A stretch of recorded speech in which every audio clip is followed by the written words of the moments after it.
Hello friends, मैं R P Verma, assistant professor सेठ GL बिहानी SD law PG college Shri Ganganagar. हमारे LLB final year के बहुत से स्टूडेंट्स पंजाब, हरियाणा और हिमाचल से भी हैं।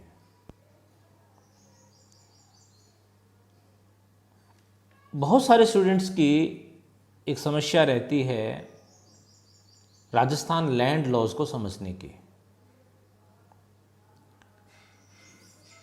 One of the subjects of LLB final year is Rajasthan land laws. इसके अंदर राजस्थान टेनेंसी एक्ट है, राजस्थान लैंड रेवेन्यू एक्ट है और राजस्थान रेंट कंट्रोल एक्ट है। अब जो बच्चे इस बात से घबराते हैं कि राजस्थान लैंड लॉज जो है वो टिपिकल है, उसके पीछे रीज़न ये है क्योंकि उन बच्चों को जैसे राजस्थान का नाम देखते हैं उनको ये लगता है कि ये कानून सिर्फ राजस्थान के लिए है, इसको पढ़ना हमारे लिए सरदर्दी है, इससे ज़्यादा कुछ नहीं। तो बच्चों, मैं आपको एक चीज़ क्लियर करूं, ये बात बिल्कुल सही है कि राजस्थान लैंड लॉज है तो ऑब्वियसली राजस्थान में एप्लीकेबल होगा, वो पंजाब हरियाणा में क्यों एप्लीकेबल होगा।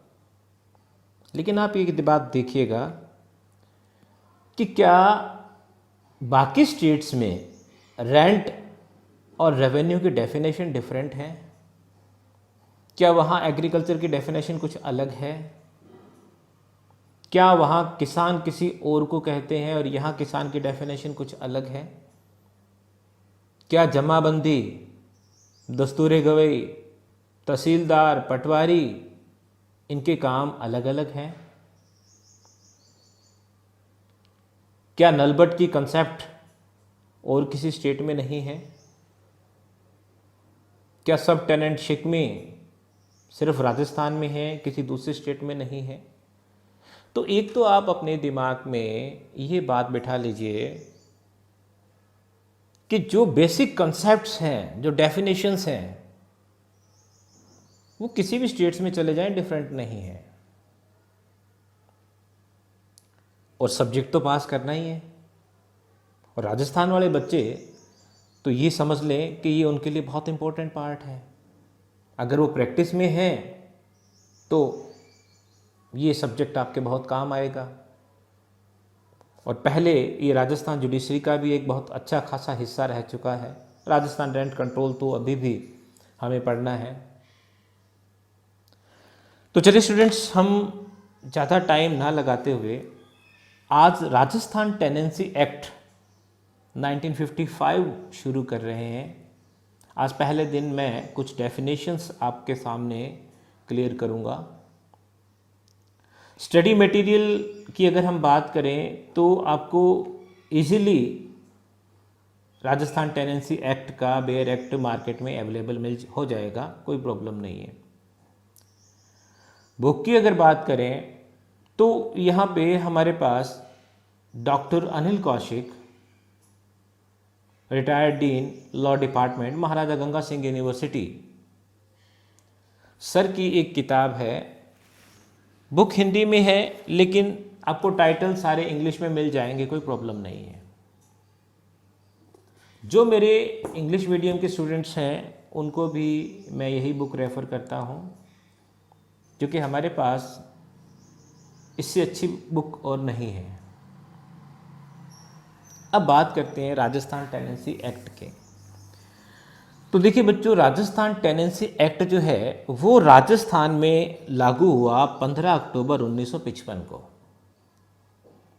लेकिन अब जिन बच्चों की राजस्थान जीके सॉलिड है उनको याद आ गया होगा कि राजस्थान का जो वर्तमान स्वरूप है, अभी जो राजस्थान हमें मैप में दिखाई देता है, राजस्थान की यह फॉर्म 1 नवंबर 1956 को हमारे सामने आई। अब एक्ट आपका 1955 अक्टूबर में ही एप्लीकेबल हो गया था, जबकि जो राजस्थान आज हमें दिखाई दे रहा है वो 1 नवंबर 1956 को हमारे सामने आया। तो इसका मतलब जब ये एक्ट लागू हुआ, कुछ ऐसे पार्ट्स थे जो इस एक्ट के दायरे में नहीं आते थे। तो क्या बाद में ऐसा कुछ हुआ कि ये उन पर भी एप्लीकेबल हुआ? तो हमें एक बड़ी आस थी, आस, AAS, हमें बड़ी आस थी कि एक ना एक दिन ये एक्ट पूरे राजस्थान पे एप्लीकेबल होगा, और वो आस हमारी पूरी हुई। वो आस हमारी पूरी हुई 15 जून 1958, 15 जून 1958 को। अब देखिए आस का मतलब क्या है। AAS, अजमेर, आबू एंड सुनेल, ये 3 एरियाज ऐसे थे जिन पे ये एक्ट एप्लीकेबल हुआ 15 जून 1958 से। इसका मतलब ये हुआ बच्चों कि 15 जून 1958 को जो आपके सामने वर्तमान स्वरूप है राजस्थान का, उस पर आपका ये एक्ट एप्लीकेबल हो गया। तो आज की तारीख में हम ये कह सकते हैं कि नक्शे में जितना राजस्थान दिखाई देता है, उस पूरे राजस्थान में टेनेंसी के रिगार्डिंग आपका राजस्थान टेनेंसी एक्ट 1955 एप्लीकेबल होगा। अब बात करते हैं बच्चों, इस एक्ट के पीछे रीजन क्या था, इस एक्ट का मेन ऑब्जेक्ट क्या था। राजस्थान जो है वो राजे रजवाड़ों की जगह मानी गई है। आप राजस्थान हिस्ट्री उठा के देख लें, कभी इसे राजपुताना कहा गया है, कभी इसे रायथान कहा गया है, कभी इसे थार कहा गया है, लेकिन कर्नल जेम्स टॉड ने इसे राजस्थान का नाम दिया। और 26 जनवरी 1950 को जब हमारे देश का संविधान लागू हुआ, उस दिन विधिवत रूप से हमारे इस प्रदेश का नाम राजस्थान माना गया, और आज भी ये राजस्थान है। अब ये जो अधिनियम है आपका राजस्थान टेनेंसी एक्ट, यानी कि राजस्थान काश्तकारी अधिनियम, ये कृषकों से और खेती से जुड़ा हुआ है। तो यहां पे जो डेफिनेशंस आपकी आएंगी वो सारी की सारी कृषि से जुड़ी हुई है। जो ऑब्जेक्ट्स थे इस कानून के पीछे, उनको समझना बहुत जरूरी है। जब ये कानून लागू हुआ उससे पहले हमारे यहां जो काम करने वाले टेनेंट थे, काश्तकार थे, उनकी अलग अलग कैटेगरीज थी।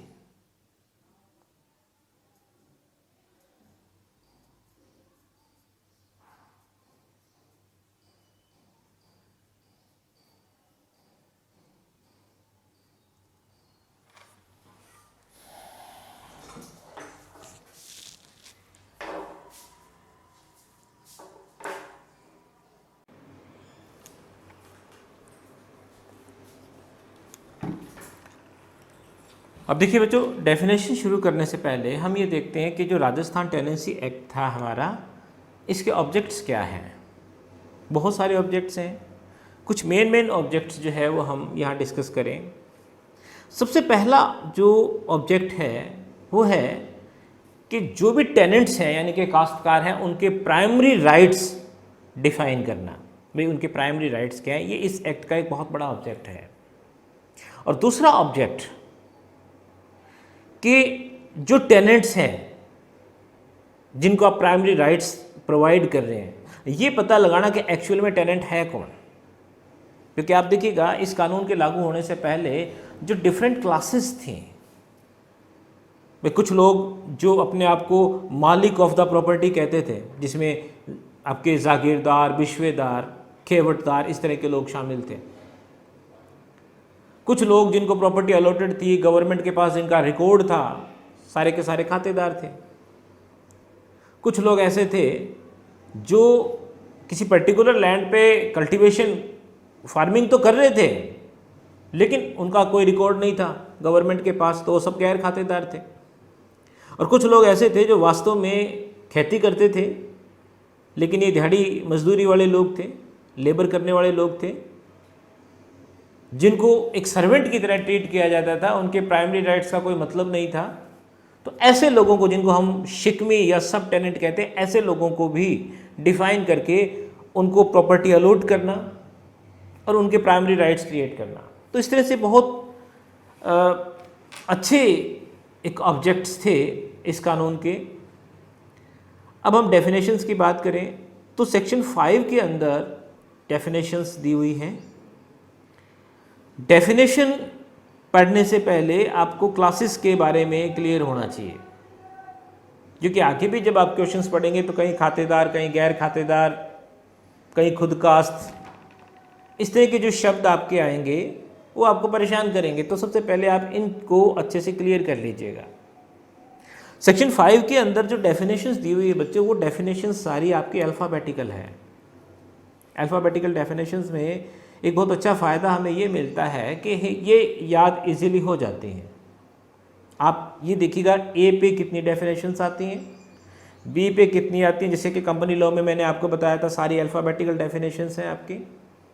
तो इस तरह से आपके ए के सामने इतनी डेफिनेशंस है, बी के सामने इतनी है, आप इजीली याद कर सकते हैं। तो देखिए जो सबसे पहली डेफिनेशन है सेक्शन 5 के अंदर, वो आपकी दी हुई है एग्रीकल्चर ईयर की, यानी कि कृषि वर्ष। अब आपने फाइनेंशियल ईयर के बारे में तो सुना है, वित्त वर्ष जिसको बोलते हैं, लेखा वर्ष अकाउंटिंग ईयर के बारे में भी आपने पढ़ा है। अब हम बात कर रहे हैं कृषि वर्ष यानी कि एग्रीकल्चर ईयर, ये क्या है। तो सेक्शन 5 क्लोज 1 में ये बताया गया है कि 1 जुलाई से प्रारंभ होकर 30 जून को समाप्त होने वाला है, यानी कि 1 जुलाई, अभी नेक्स्ट मंथ जो हमारी 1 जुलाई आ रही है, 1 जुलाई को स्टार्ट होगा और अगली 30 जून को ख़त्म होगा। क्योंकि देखिए जब रेंट या रेवेन्यू की हम बात करते हैं, रेवेन्यू की जब हम बात करेंगे आगे, तो रेवेन्यू जो है वो कोई अकाउंटिंग ईयर या फाइनेंशियल ईयर के हिसाब से पे नहीं होगा, वो आपका एग्रीकल्चर ईयर के हिसाब से पे होगा। गवर्नमेंट जितनी भी सब्सिडीज़ देती हैं वो आपकी एग्रीकल्चर ईयर के हिसाब से देती हैं, तो इसकी नॉलेज होना ज़रूरी है। उसके बाद में फिर सेकंड डेफिनेशन है हमारे पास एग्रीकल्चर की, तो मोस्ट इम्पोर्टेंट कर लीजिएगा एग्रीकल्चर की। देखिए बच्चों ये सब्जेक्ट थोड़ा टेक्निकल है, यहाँ पे गप्पे मारने से काम नहीं चलेगा। अब किसी से भी पूछो कि एग्रीकल्चर क्या है, तो जितनी भी आपको खेत के अंदर किसी फॉर्म के अंदर कुछ भी खड़ा हो दिखाई दे रहा है आपको, कोई भी प्लांट या कुछ भी, तो आप उसको एग्रीकल्चर मान लेंगे।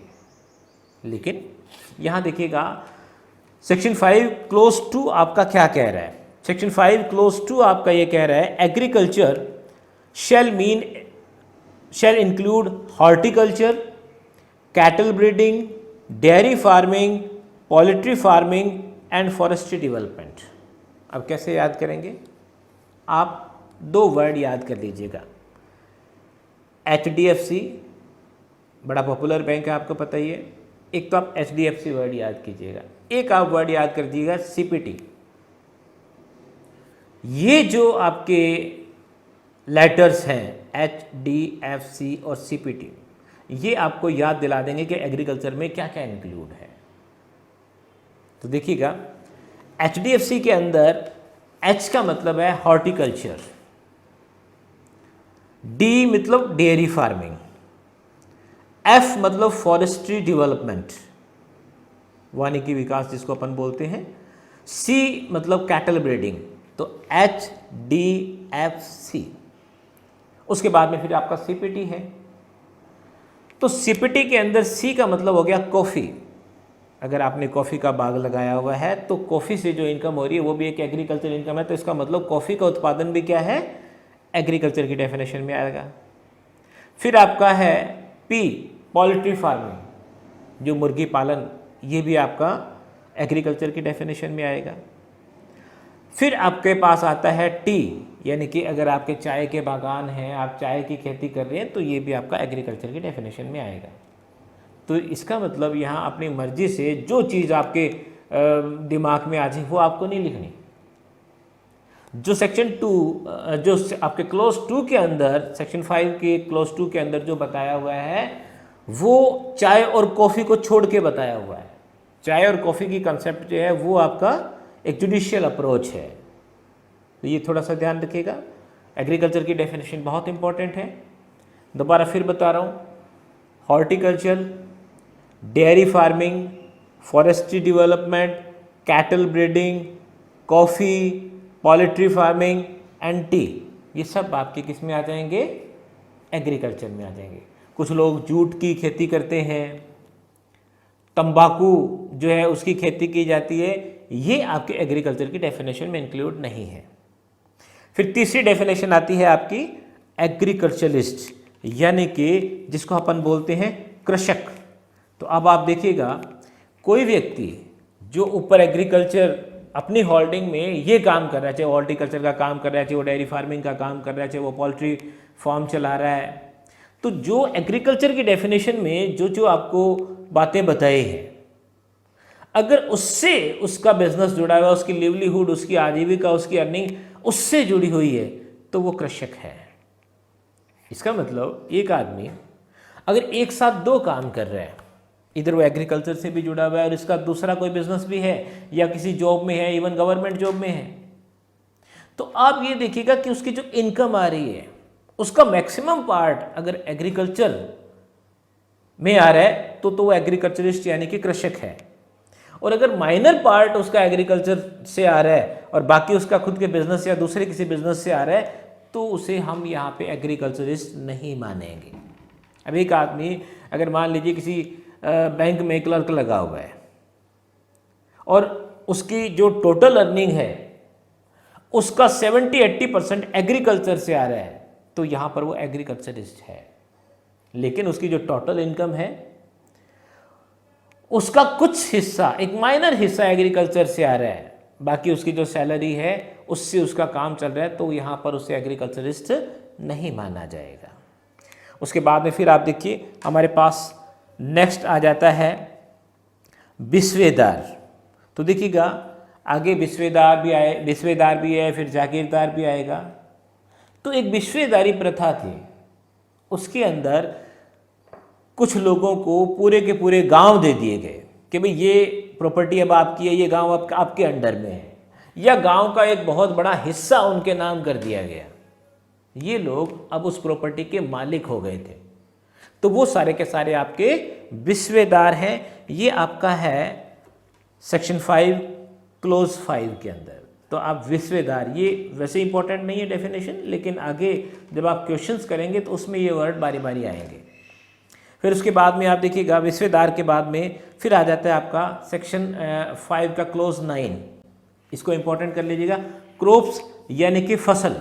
अब देखिए फसल हम किसे कहेंगे भाई, हमारे अभी हमने बात की एग्रीकल्चर की, तो अगर आप इसे पढ़ के ना जाएं तो जो एग्रीकल्चर वाली बातें हो तो आप फसल में लिखे आओगे, या जो एक्चुअल में फसल है वो सारा आप एग्रीकल्चर में लिखे आओगे। तो मैं आपको पहले ही बता रहा हूँ ये थोड़ा सा टेक्निकल है।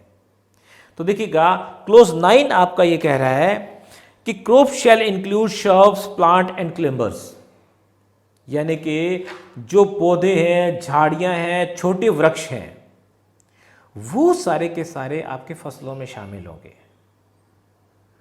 जो चीजें प्राकृतिक अपने आप स्वतः ग्रो हो रही हैं, जैसे कोई घास फूस है, यानी कि जो नेचुरल प्रोड्यूस है, वो आपके फसल में शामिल नहीं है।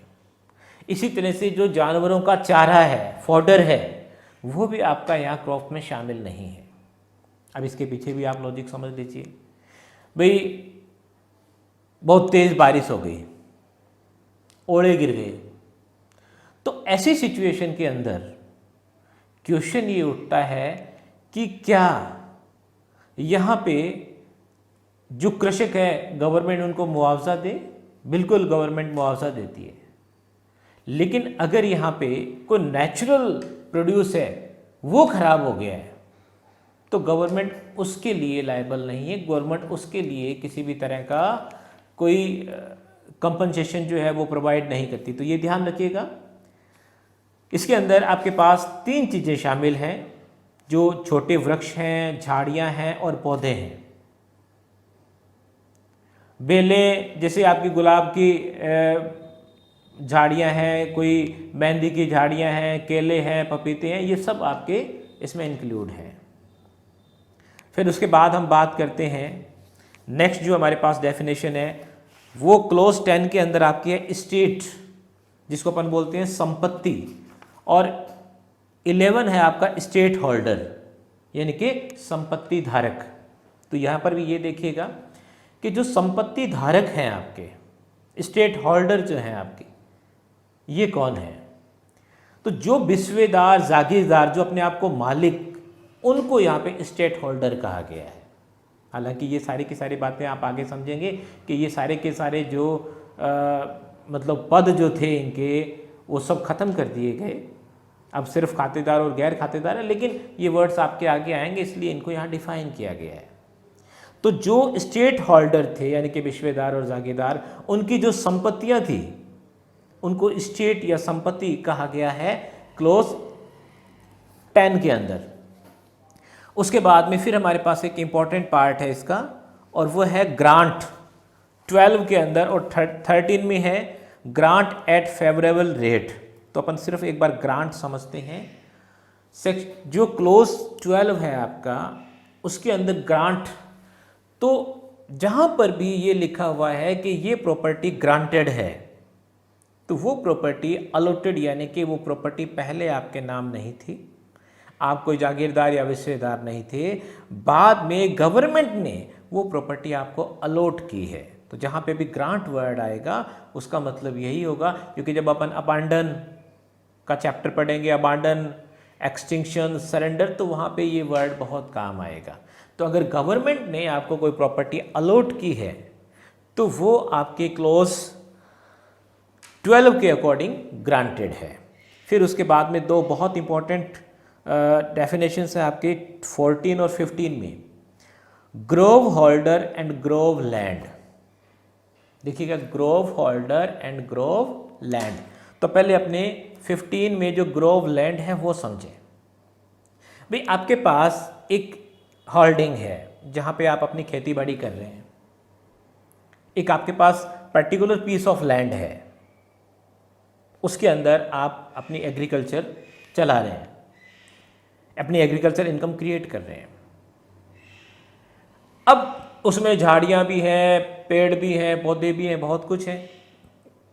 अगर उस पर्टिकुलर एरिया का एक पार्ट ऐसा है जहाँ पे सिर्फ आपने पेड़ ही पेड़ लगा रखे हैं, और वो भी पेड़ इस पर्पज से कि आपको कोई इनकम हो, और जितनी जगह आपने पेड़ लगा रखे हैं उतनी जगह अब कोई और फसल, कोई क्रॉप आप नहीं लगा सकते, मतलब उतनी जगह आपने पेड़ों को दे दी, तो वो आपका ग्रोव लैंड काउंट होगा, उसे क्या माना जाएगा? ग्रोव लैंड माना जाएगा। और आप जो है वो क्या है? ग्रोव होल्डर है। अब यहां पर आप एक बात समझिएगा, मान लीजिए कि आपका जो टोटल एरिया है उसके अंदर नंबर ऑफ ट्रीज 5000 है, तो 5000 पेड़ तो बहुत हो गए, लेकिन ये 5000 पेड़ जो है वो पूरे एरिया में लगे हुए हैं या बाहर बाउंड्री पे लगे हुए हैं, और आप इनके बीच में अपने बाकी क्रॉप्स क्रिएट कर रहे हैं, तो भी आप ग्रोव होल्डर नहीं हैं और ये आपकी ग्रोव लैंड नहीं मानी जाएगी। लेकिन अगर आपने टोटल एरिया में किसी पर्टिकुलर जगह सिर्फ 500 पेड़ ही लगा रखे हैं और उस जगह में और कोई क्रॉप नहीं है, then it is grove land and you are grove holder. तो ये बहुत इंपॉर्टेंट आपका पार्ट था 14 और 15। उसके बाद में फिर आता है हमारे पास होल्डिंग। अब अपन जनरली कह देते हैं कि साहब ये मेरा फार्म हाउस है, ये मेरी खेती बाड़ी है, तो एक पर्टिकुलर हम जगह की बात कर रहे हैं बच्चों। तो जो टोटल जगह आपके पास है, टोटल जगह कि साहब इतनी बीघा है, इतनी एकड़ है, जहां पे आप एग्रीकल्चर इनकम क्रिएट कर रहे हैं, उस टोटल एरिया को हम क्या बोलेंगे? होल्डिंग बोलेंगे। मतलब जितनी जगह आपके अंडर आ रही है, चाहे वो ग्रांटेड हो, अलॉटेड हो, वो जगह जो आपके पास आ रही है वो आपकी होल्डिंग है।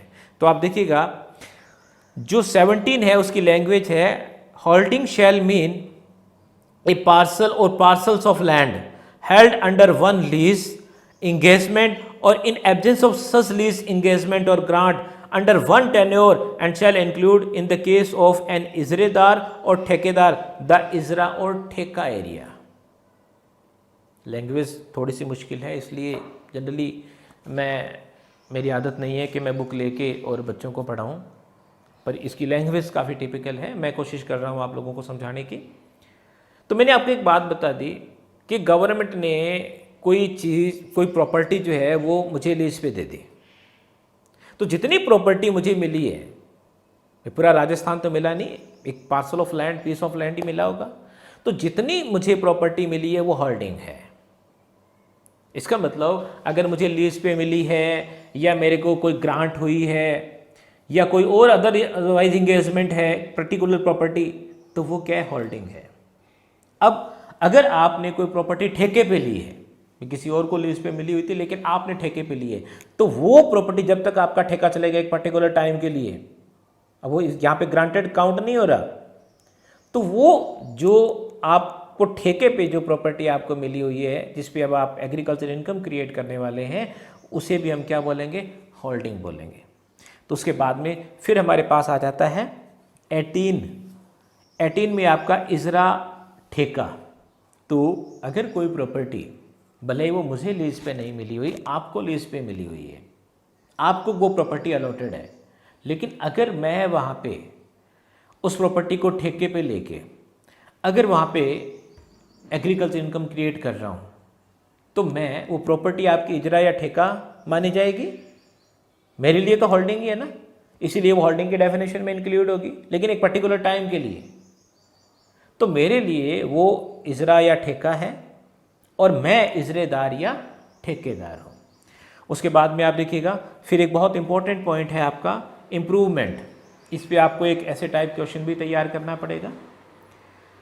आपकी जो भी होल्डिंग है जहाँ पे आप एग्रीकल्चर इनकम क्रिएट कर रहे हैं, अगर वहाँ पे आपने ऐसा कुछ किया जिससे उस प्रॉपर्टी की, उस पीस ऑफ लैंड की वैल्यू इंक्रीज हुई है, तो इसे इंप्रूवमेंट माना जाएगा। अगर ऑलरेडी वहाँ पे कोई इंप्रूवमेंट हो चुका है और एक पर्टिकुलर टाइम के बाद में आप उसका रिकंस्ट्रक्शन कर रहे हैं, तो ये भी इंप्रूवमेंट माना जाएगा। पर अगर आपको टेम्परेरी नेचर का इंप्रूवमेंट कर रहे हैं, जैसे इस बार जो बारिश आई है इसका पानी हम एक खड्डा बना लिया हमने और हमने उसमें इकट्ठा कर लिया और बाद में हम उसमें मिट्टी डाल के अपना काम चला लेंगे, तो ये इम्प्रूवमेंट नहीं है। आपने पर्टिकुलर ट्यूबवेल, आपने कुआं ये क्रिएट किया है, आपने खेत की फेंसिंग कर दी, तारबंदी कर दी, आपने वहाँ पे कोई ऐसा स्टोर क्रिएट कर दिया है जिसमें किसी फसल को हम जमा कर सकें, तो इससे जो प्रॉपर्टी की वैल्यू बढ़ी है वो सब आपका इम्प्रूवमेंट में आएगा। तो इस पर आपको एक आगे भी क्वेश्चन तैयार करना पड़ेगा। 19 के अंदर आपका इम्प्रूवमेंट है। उसके बाद में फिर आपका 21, 22 कोई ज़्यादा इंपॉर्टेंट नहीं है, बस ये ध्यान रखिएगा 21 में जागीर है, जागीरदार है, और 22 में आपकी जागीर लैंड है। तो जागीरदारी प्रथा के अंदर जिन लोगों को प्रॉपर्टी के ऑनरशिप दे दी गई थी, जो राजे रजवाड़ों ने दी या किसी ने भी दी, जिनको ऑनरशिप दे दी गई थी वो सब आपके जागीरदार थे और उनकी जो प्रॉपर्टी थी, स्टेट थी, वो आपकी जागीर लैंड थी। उसके बाद में फिर बहुत बहुत इंपॉर्टेंट है आपका, और वो है खुद कास्त। तो सेक्शन 5 क्लॉज 23 में खुद कास्त को डिफाइन किया गया है। खुद कास्त को पढ़ने के साथ साथ आप एक बात ये भी समझिएगा कि खुद कास्त आपको तभी समझ में आएगा जब आप क्लोज 25 लैंड कल्टीवेटेड पर्सनली, यानी कि भूमि जिसमें स्वयं ने कास्त की हो, उसे पढ़ें। यानी कि 23 और 25 को आपको एक साथ समझना होगा। चलिए बात करते हैं खुद कास्त की। तो अगर हम इस वर्ड को ध्यान से देखें, खुद कास्त, तो यूँ लगता है कि ये हम किसान की यानी कि टेनेंट की बात कर रहे हैं, लेकिन यहाँ खुद कास्त जो शब्द है ये लैंड के लिए यूज़ हुआ है। इसका मतलब ये हुआ कि ऐसी कोई होल्डिंग जो किसी ने खुद ने अपनी मेहनत से काश्त की है, वो लैंड खुद कास्त है। तो ये ध्यान रखिएगा, खुद कास्ट शब्द जो है, द वर्ड खुद कास्ट here refers to a piece of land, it does not mean a tenant. ठीक है, ये थोड़ा सा ध्यान रखिएगा। अब देखिएगा 23 हमें क्या कह रहा है। 23 हमें ये कह रहा है कि ये जो एक्ट यानी कि टेनेंसी एक्ट जो 1955 का है आपका, इसके लागू होने से पहले जो सेटलमेंट रिकॉर्ड के अंदर जितनी भी आपकी लैंड्स कवर्ड थी, जो बंदोबस्त अधिनियम था, बंदोबस्त अभिलेख था, उसमें जितनी भी भूमियाँ आपकी दी गई थी वो सब खुद कास्त थी। इसके अलावा इसी डेफिनेशन में इन्होंने सीर, हवाला, निजी जोत, घरखेड़, ये कुछ टर्म्स दी हुई हैं जो लैंड इन कैटेगरीज में आती थी कि भाई ये घरखेड़ है, ये सीर है, ये हवाला है, वो सारी की सारी लैंड भी आपकी क्या मानी जाएगी, खुद कास्त मानी जाएगी। और उसके बाद में जब ये कानून आपका एप्लीकेबल हुआ, एग्जीक्यूट हुआ, इसके बाद में जो भी प्रॉपर्टीज अलॉटेड हैं वो सारी आपकी क्या मानी जाएंगी, खुद कास्त मानी जाएंगी। तो एक तो अपने को खुद कास्ट, तो वर्ड पे थोड़ा सा ध्यान दीजिएगा। खुद कास्ट का मतलब वो भूमि जो इस कैटेगरी में आ रही है। किस कैटेगरी में? अधिनियम के लागू होने से पहले जो अभी आपका बंदोबस्त अभिलेख था, सेटलमेंट रिकॉर्ड था, उसके अंदर आ रही है, या जो सीर, हवाला, निजी जोत, धरखेड़, इनकी परिभाषा में आ रही है। और एक्ट लागू होने के बाद में जो प्रॉपर्टी, जो लैंड अलॉट की गई है। अब आजिए 25 क्या कहता है। 25 ये कहता है लैंड कल्टीवेटेड पर्सनली। तो यहां पर भी देखिएगा लैंड कल्टीवेटेड पर्सनली, तो ये भी बात किसकी हो रही है, भूमि की हो रही है। तो कौन सी भूमि को हम ये कहेंगे कि साहब ये खुद कास्त हुई है? तो जो आपका 23 है ना, वो तो सिर्फ कैटेगरी बता रहा है, क्लास ऑफ लैंड बता रहा है भी कौन कौन सी प्रॉपर्टी इसमें इंक्लूड है। एक्चुअली में 25 ये चीज क्लियर कर रहा है कि वो खुद कास्त क्यों है। क्यों है? क्योंकि वो किसी खुद ने अपनी लेबर से उसको जोता है, खुद अपनी लेबर से वहां पे एग्रीकल्चर इनकम क्रिएट हुई है। अब खुद अपनी लेबर से, तो लैंड कल्टीवेटेड पर्सनली, इसका मतलब आप समझिए। यहां पे ये कहा गया है कि कोई भी ऐसा पर्सन जो ऊपर जो कैटेगरीज हम पढ़ के आए हैं, चाहे वो बंदोबस्त अभिलेख के अंदर है या बाकी जो धरखेड़, घरखेड़, आपका सीर, हवाला, निजी जोत में जो प्रॉपर्टी आ रही है, वहां पे कोई खुद अपनी लेबर से काम कर रहा है या खुद सुपरविजन कर रहा है और उसके अंडर कोई लेबर काम कर रही है, या उसकी फैमिली का मेंबर कोई वहां पे काम कर रहा है या सुपरविजन कर रहा है। जैसे दादाजी तो घर बैठे हैं, पोते जो है वो खेती कर रहे हैं, तो भी दादाजी जो है, अगर वो प्रॉपर्टी दादाजी के नाम है तो भी उस प्रॉपर्टी को क्या माना जाएगा, लैंड कल्टीवेटेड पर्सनली माना जाएगा। और अगर मान लीजिए पोते वहाँ काम नहीं कर रहे हैं, खाली सुपरविजन कर रहे हैं, यानी कि एक अपनी जो फैमिली है उसका पार्ट तो है ही, तो भी उस लैंड को हम क्या मानेंगे, लैंड कल्टीवेटेड पर्सनली।